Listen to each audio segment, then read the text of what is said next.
தினம்தோறும் விளக்கேற்ற நல்ல எண்ணெய் இதயம் நல்லெண்ணெய். அருமை சகோதரி செந்தமிழ் செல்வியினுடைய தாயார் இந்த கூட்டத்துக்குள்ளேயே வந்து அவர் அழுத காட்சி அனைவரையும் அப்படியே ஒரு நிமிடம் சிந்திக்க வைத்தது. செந்தமிழ் செல்வி என்பவர் ஒரு 30-32 வயது மதிக்க தகுந்த ஒரு பெண். விவசாய குடும்பத்தை சார்ந்தவர். கிராமங்களிலே எல்லாம் கழிப்பறை வசதி எப்போதும் இருக்காது. புரட்சி தலைவி அம்மா அவர்கள் முதலமைச்சராக இருந்தபோது பல பெண்கள் எல்லாம் அம்மாவிடத்திலே வந்து குறை சொன்னார்கள். நாங்கள் எல்லாம் கழிப்பிட வசதி செய்ய முடியாமல் இரவு நேரங்களில் சாலையோரங்களிலே போக வேண்டியிருக்கிறது, ஒரு மாற்று ஏற்பாடு செய்து தர வேண்டும் என்று அம்மாவிடத்திலே வந்து மனு கொடுத்தார்கள். உடனே அம்மா அவர்கள் சட்டமன்றத்திலே அம்மா அவர்களே அறிவித்தார்கள், கிராமப்புறங்களிலே எல்லாம் ஒருங்கிணைந்த சுகாதார வளாகம் கட்டப்பட வேண்டும் என்று சொல்லி ஒவ்வொரு பேரூராட்சியிலேயும் ஒருங்கிணைந்த சுகாதார வளாகம் கட்டப்பட்டது. அதிலே பெண்கள் கழிப்பறை வசதி செல்வதற்கும் தனியாக அறையிலே போய் குளிப்பதற்கும் அவர்கள் அங்கேயே துணி துவைப்பதற்கும் என்று ஊருக்கு ஒதுக்குப்புறமாக ஒரு ஒருங்கிணைந்த சுகாதார வளாகம் கட்டப்பட்டது. நீங்கள் எல்லாம் பார்த்திருப்பீர்கள். அந்த ஒருங்கிணைந்த சுகாதார வளாகம் கட்டப்பட்டிருந்தால் அது செயல்பாட்டுக்கு வந்திருக்குமையானால் இப்படிப்பட்ட அசம்பாவிதங்களை தடுத்து நிறுத்திருக்க முடியும்.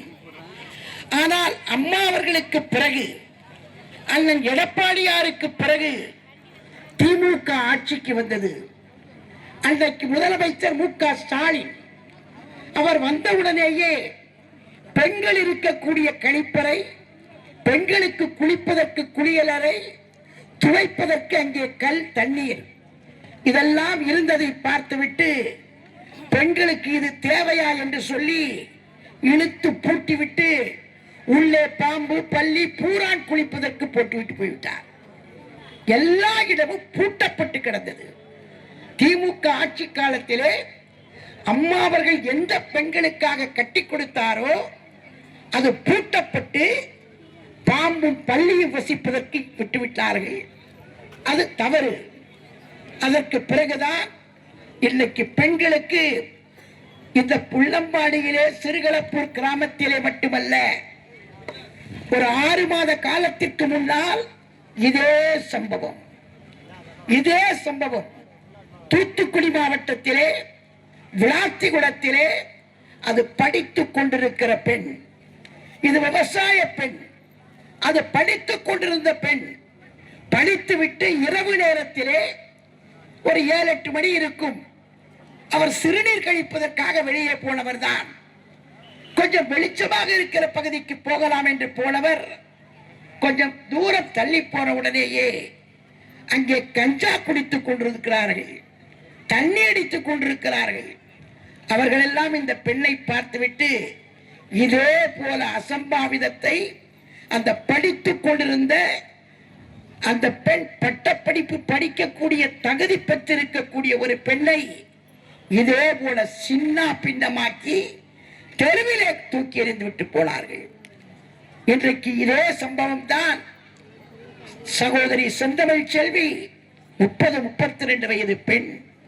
அவரால் கத்தக்கூட முடியவில்லை, சத்தம் கூட போட முடியவில்லை. எவ்வளவு துடிதுடிப்பாய் திருப்பார் என்று பாருங்கள். சாதாரணமாக ஒரு திருட்டு பையன் காதல கிடக்கிற கம்மலை பிடிச்சானாலே நம்ம எவ்வளவு பெரிய சத்தம் போடுவோம், திருடன் கத்திட்டு போவோம்.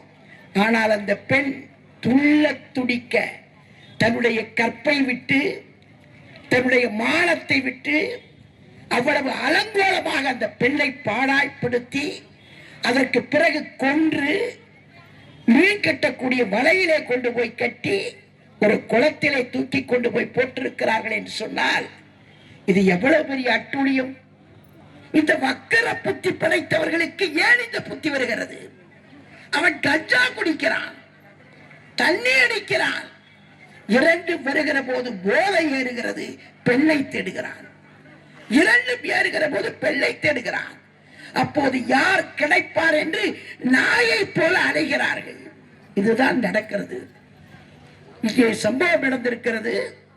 18 நாட்கள் சிவகுமார் சொல்லிக் கொண்டே வந்தார்.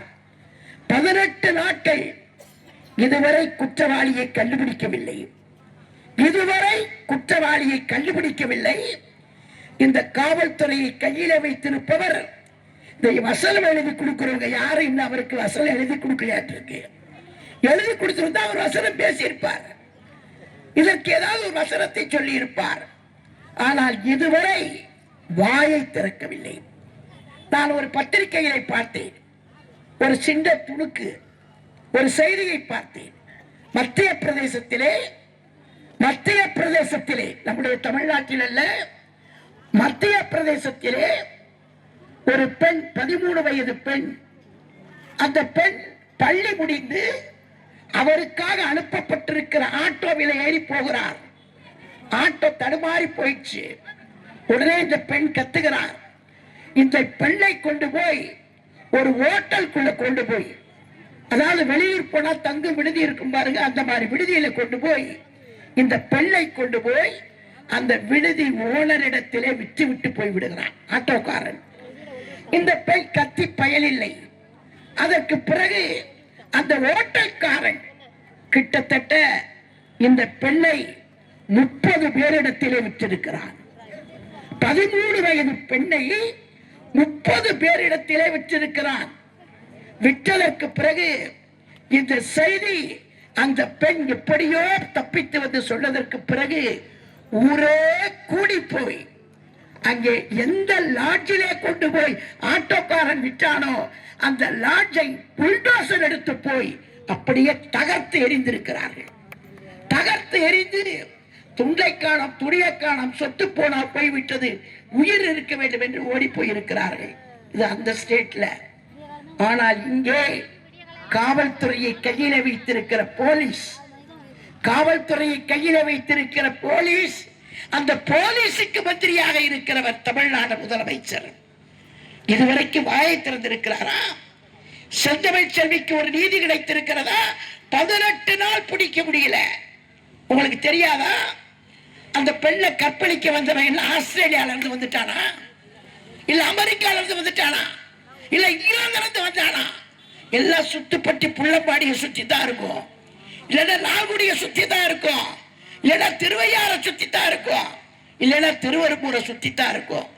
மிஞ்சி மிஞ்சி போனா இந்த சுற்று வட்டார பகுதியிலே இருப்பவன் தான் கழிப்பறை செல்வதற்காக போன பெண்ணை கற்பழிக்கிறார்கள் என்று சொன்னால் யாருடைய தவறு? இதுவரைக்கும் போலீஸ் பிடிக்கல. என்ன காரணம்? ஏன் பிடிக்கல? 18 நாள். குற்றவாளி யாருன்னு உங்களுக்கு தெரியாதா? குற்றவாளி யாருன்னு போலீஸ்க்கு தெரியும். யாரை காப்பாற்றுவதற்கு, யாரை காப்பாற்றுவதற்கு? இதே 2 கோடிக்கு அதிகாரியை காப்பாற்றுறதுக்கு, அதுல வந்த திருடரை காப்பாற்றுறதுக்கு.